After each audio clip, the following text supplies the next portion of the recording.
চিকিৎসার জন্য লন্ডনে বেগম খালেদা জিয়া ৭.৫ বছর পর মা ছেলের আবেগঘন সাক্ষাৎ।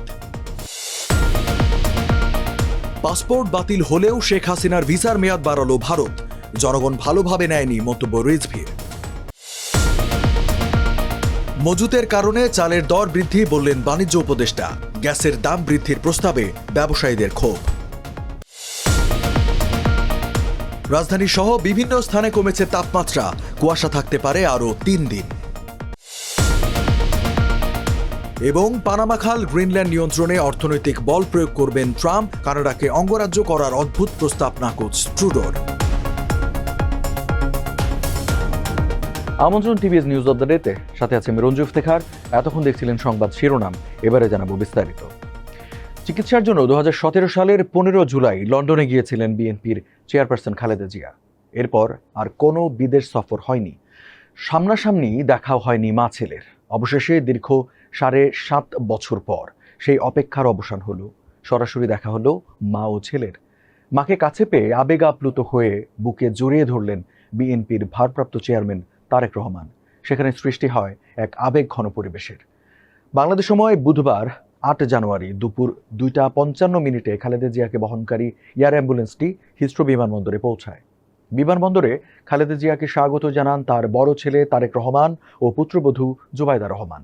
এছাড়া যুক্তরাজ্য বিএনপির সভাপতি এম মালেক ও সাধারণ সম্পাদক কয়সর এম আহমেদ সহ অনেক নেতাকর্মীরা বিমানবন্দরে উপস্থিত ছিলেন।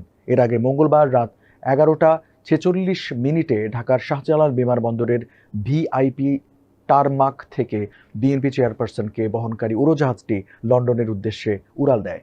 মাঝপথে কাতারের দোহায় বিরতি নেয় এই বিশেষ এয়ার অ্যাম্বুলেন্স।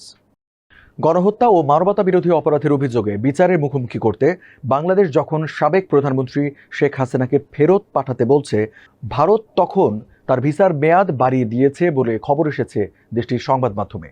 বিষয়টি সম্পর্কে জানেন এমন ব্যক্তিদের বরাতে হিন্দুস্তান টাইমস বলেছে, শেখ হাসিনার ভারতবাস দীর্ঘায়িত করার সুযোগ দিতে সম্প্রতি তার ভিসার মেয়াদ বাড়ানো হয়। তবে শেখ হাসিনাকে ভারতে রাজনৈতিক আশ্রয় দেওয়ার যে গুঞ্জন রয়েছে তা উড়িয়ে দিয়েছে এই সূত্রগুলো। ভারত ঠিক কবে শেখ হাসিনার ভিসার মেয়াদ বাড়িয়েছে এবং কতদিনের জন্য তা বাড়ানো হয়েছে সেসব তথ্য মেলেনি প্রতিবেদনে। তবে শেখ হাসিনার ভারতীয় ভিসার মেয়াদ বাড়ানোর বিষয়টি বাংলাদেশের জনগণ ভালোভাবে নেয়নি বলে মন্তব্য করেছেন বিএনপির সিনিয়র যুগ্ম মহাসচিব রুহুল কবির রিজভী। 8 জানুয়ারি সকালে রাজধানীর গ্যান্ডারিয়ায় জুলাই অভ্যুত্থানে নিহত 4 জনের পরিবারের সঙ্গে সাক্ষাৎ শেষে একথা বলেন তিনি। খুব শিগগিরই চালের বাজারের অস্থিরতা নিয়ন্ত্রণে আসবে বলে জানিয়েছেন বাণিজ্য উপদেষ্টা শেখ বশিরউদ্দিন। তিনি বলেন, সাময়িক মজুতদারির কারণে চালের বাজার অস্থিতিশীল।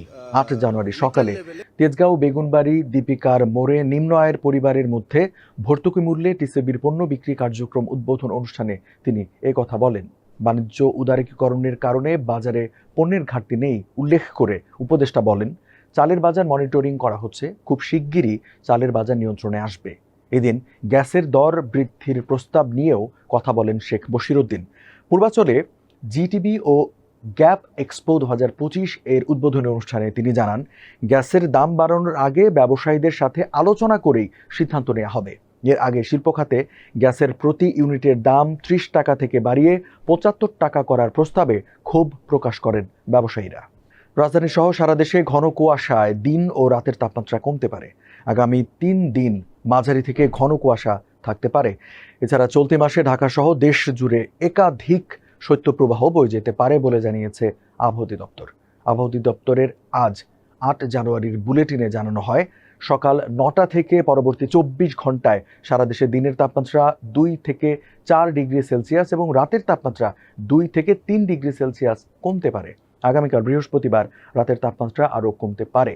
আবহাওয়া অধিদপ্তরের আবহাওয়াবিদ বজলুর রশিদ জানান, শৈত্যপ্রবাহ না এলেও ঘন কুয়াশার জন্য সারা দেশে তাপমাত্রা কমেছে।